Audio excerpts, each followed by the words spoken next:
everybody, welcome to Kinstretch with the Upgrade guys.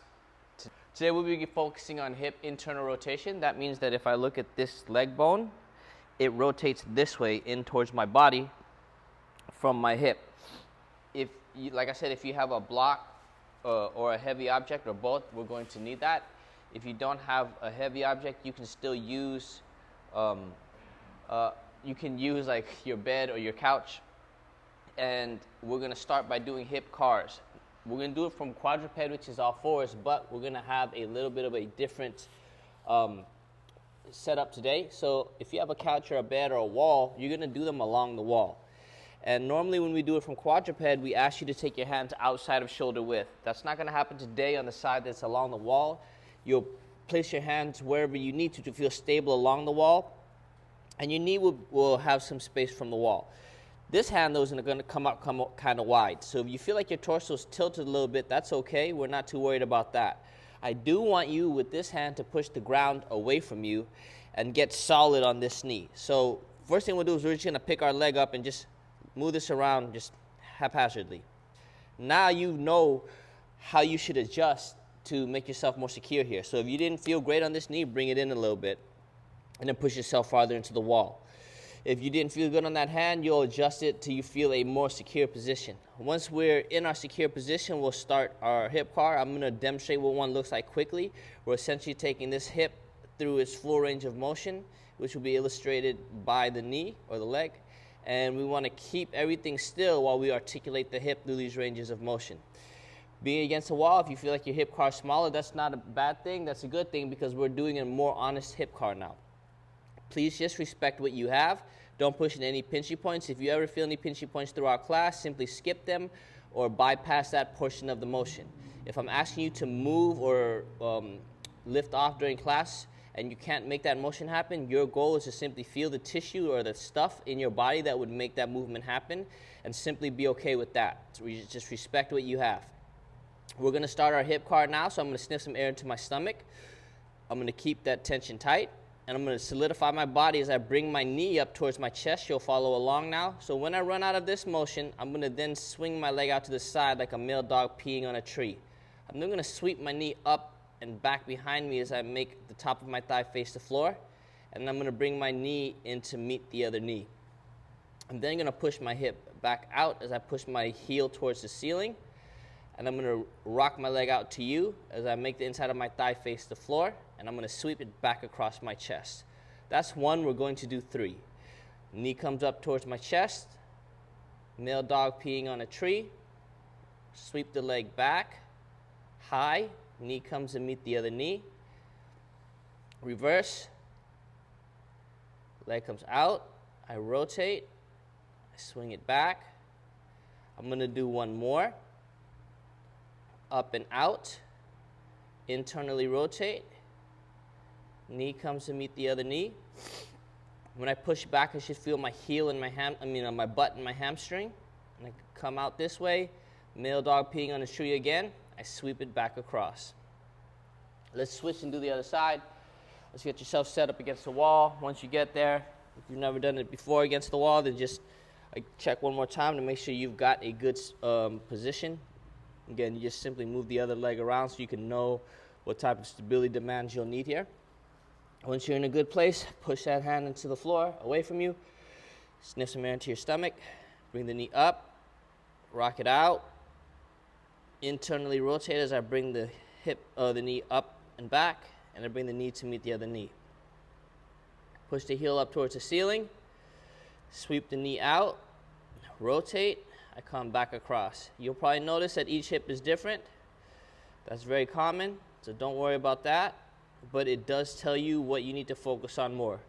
So whatever portion of that hip car that doesn't feel good or that you feel like is lacking or deficient, that's where you would spend your time focusing on your hip when you work and do your mobility work. One more. Oftentimes we do mobility work, but we just sort of do some hip mobility stuff. That doesn't necessarily mean the hip mobility stuff that you're doing is what you need to do. So you want to be specific so that you can get the best results. Okay, so we're going to do what we call pails and rails for hip internal rotation. That means I'm going to have you sit in a passive stretch, and then we're going to work from there. if you have a block or an object, we're going to need that now. And I'm going to show you how we set up. So we're basically going to get that object, and we're going to use it to block our hip. Because I'll show you from the back so you have an idea of what I'm talking about. Let's say that I start here, and this is a neutral-ish position for my hip.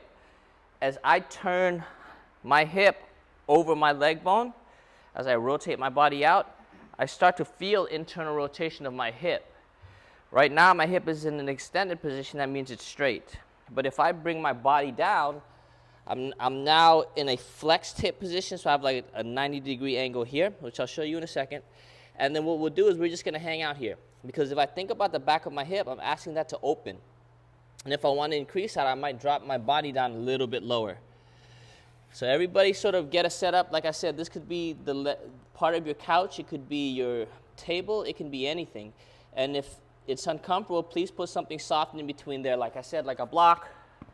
Or if you have a rolled up towel, that will work too. And I'm going to show you what it looks like from the side so we have an idea. So just get an idea of how you're going to set up first, and then I'm going to show you exactly how you're going to set up, okay?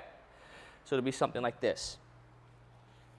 If I'm thinking about it, the first thing that I would want to do is, if I'm here and I'm on all fours, my leg bone is sticking into the ground, and like a rotisserie, I'm going to let my foot come out away from me. And when I can't go any further, I'm going to put my foot down. That's how much active internal rotation I have. So what I'll ask you to do is take your object, block yourself off there, and then with your body, you're going to take yourself a tiny bit further. So that means my knee comes out this way, and I walk my hands over just a little bit. In terms of alignment of your torso or anything like that, I'm not too worried about it. What I do want to know is, are you feeling stuff here? Are you feeling stuff here? Are you feeling stuff here? We want to feel that stuff. And when we get to our wherever it is that is appropriate for us, we're going to wait for 2 minutes, and everybody's going to relax. That means that you need to be in a position that allows for that. So if either of your knees are uncomfortable and you need padding underneath them, please place padding there. Let me step back a little bit. And remember, it's very important that we do find out where we're going to be. So that's my active. Boom. I want to go a little bit further, and then I'm going to block myself off. And then we're going to hang out. So please get in position.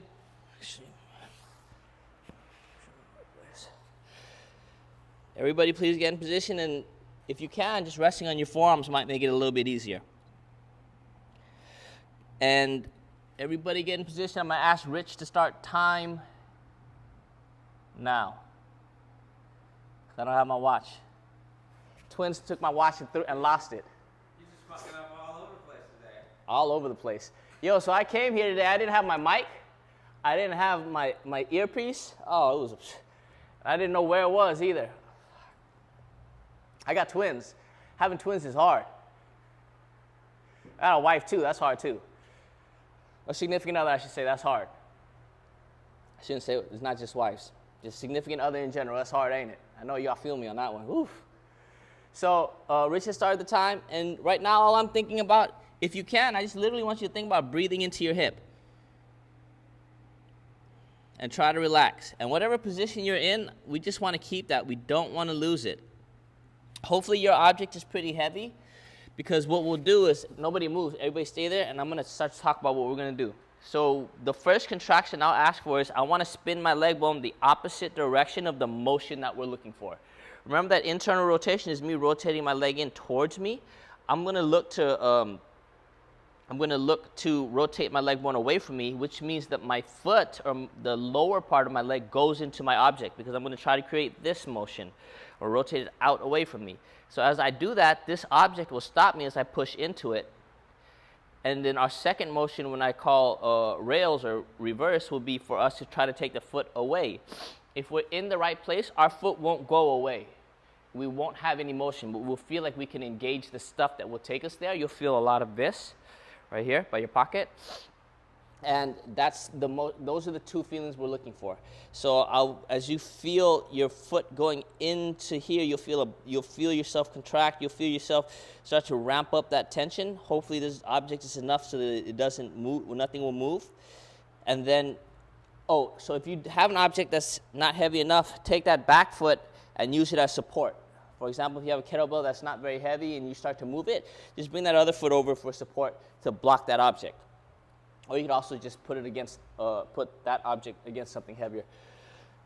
So as we go through those contractions, we're going to think about the way we set up. So our 2 minutes is up. When I say go, you're going to slowly start to wind this hip into that object by driving force through the hip and pushing it through that object.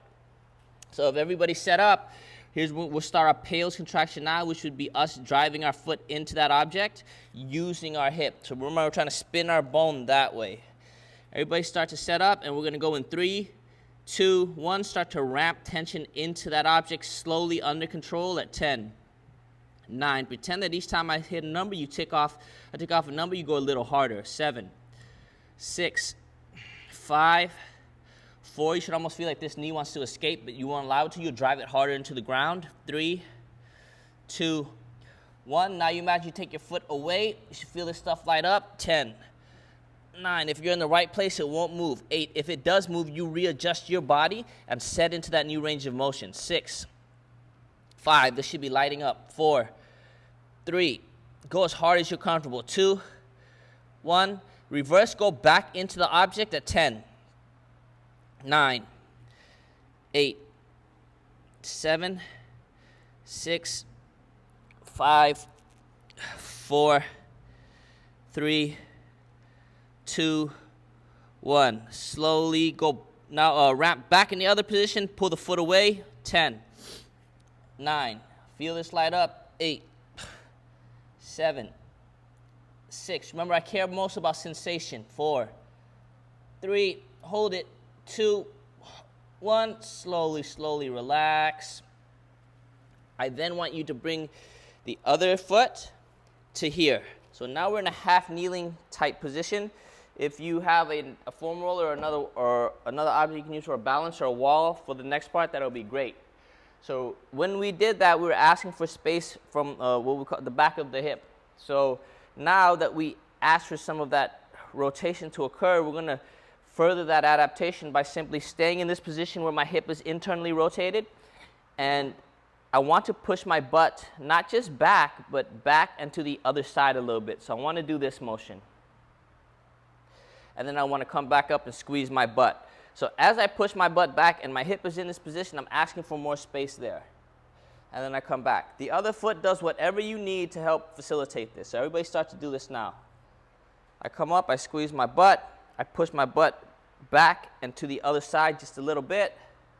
And now I might even scan a little bit with my torso. And I come back up. Again, I'm looking for sensation. Good, let's do 4 more. And really drive your butt back.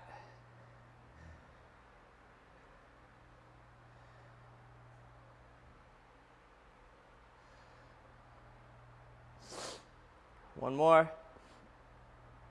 Great. Now I'm staying nice and tall. My hip is still in internal rotation, but it's now also extended. That means I don't have that angle here. And I'm going to start to rotate over as I look towards my back foot. If I can, I'm even going to put my hand back down here. And I'm going to hang out a little bit, and I'm going to breathe. If you can't put your hand back down here, even just being here is fine. If your object is here, you can put your hand here. If it's a couch, that's fine. And you hang out, and you're going to breathe. And now I want you to rock your hip forward a little bit. Rock your hip back. Forward, back. And you just keep doing that back and forth while I talk. So experiencing that rotation from the hip in both a flexed and extended position is important, because those demands are different. Good.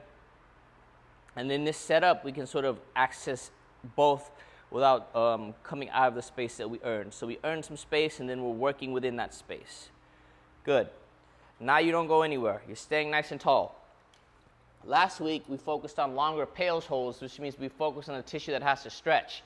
That's important because that tissue is the tissue that's at risk when things happen, because this is stuff that's at length. So mechanically and physically, it's not as strong.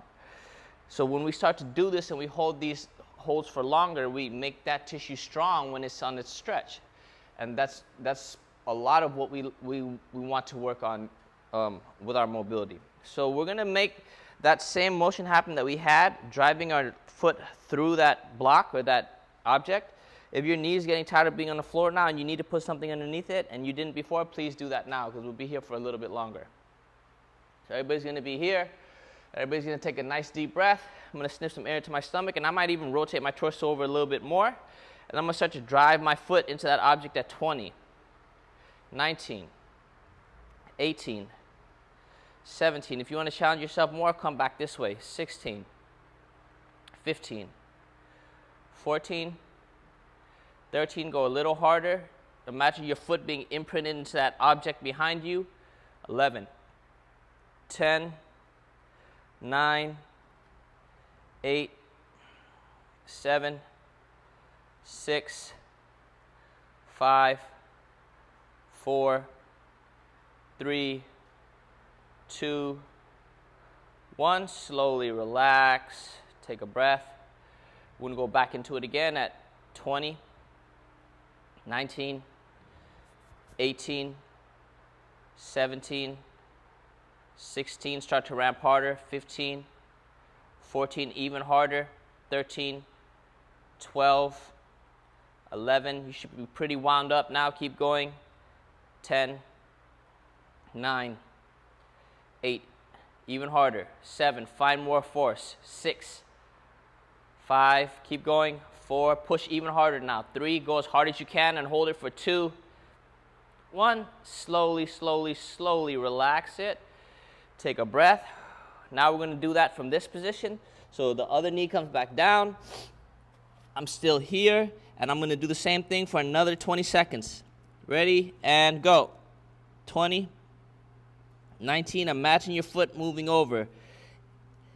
17, but the object won't let you. 16, 15. If you need to, you can put a hand here to help you feel what it feels like to create that motion. 14, 13, because the knee will want to go that way. 12, 11, keep going. 10, and if you're not good at making it strong, just work to keep it as constant as possible. 7, 6, 5, 4, 3, 2, 1. Slowly relax. Good. Okay, slowly come out of position. And just right now, real quick, do this. Do this hula hoop motion. And see how different this hip feels to the other hip as you make that motion. Because now you're touching all of the tissue around the hip. And you will literally feel the difference. Okay. So now we're going to set up the same way on the other side. I'll show you from right here. If I'm here and I'm on all fours, I check to see how much internal rotation I have on that hip. I bring my object to meet it, or I can move my body to accommodate that.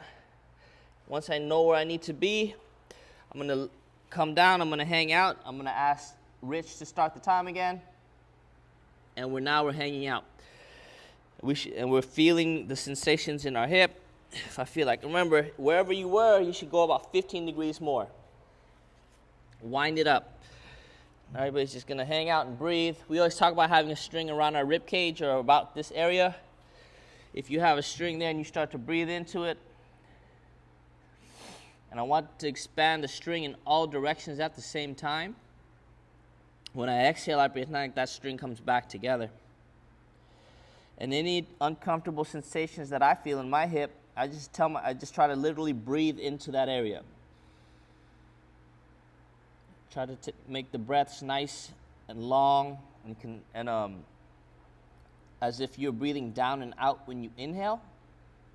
And when you exhale, I want you to almost try to feel the sides of your stomach work towards the end of the breath.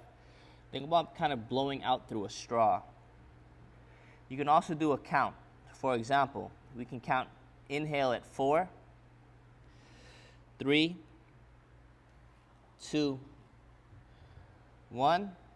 Exhale at 8, 7, 6, 5, 4, 3, 2, 1. You all will keep breathing in that manner.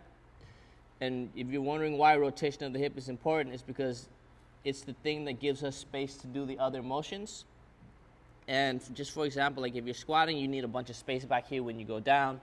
If you surf, you know, popping up and you bring your feet up, you need a bunch of space up there to allow you to get into that position. If you're a catcher, being in the bottom of your squat, trying to catch stuff. Basically anything that is important with the hip, you will need rotation. If you don't have rotation, then all of the other stuff will suffer to some degree. Okay, that's our 2-minute mark. Remember, our first contraction is trying to push our foot towards that object. So everybody's going to start to ramp tension in at 10, 9, 8, 7, 6, 5, 4, 3, go harder, 2, as hard as you can, 1, reverse, try to take the foot away at 10, 9, if you're in the right place, it won't move and this will light up, 7, 6, keep going, 5, flirt with that cramp, 4, 3, 2, 1, back in at 10, 9, 8, 7, 6, 5, 4, 3, 2, 1. Now go away again at 10, 9, 8, 7, 6, 5, 4, 3, 2, 1, and slowly relax. Woo, good. So bring that foot up. And remember what we're doing, we're hinging back into that hip, asking for a little bit more space from that area. I'm going back and towards the other side just a little bit. We're going to do 8 total. Drive that hip back. Again.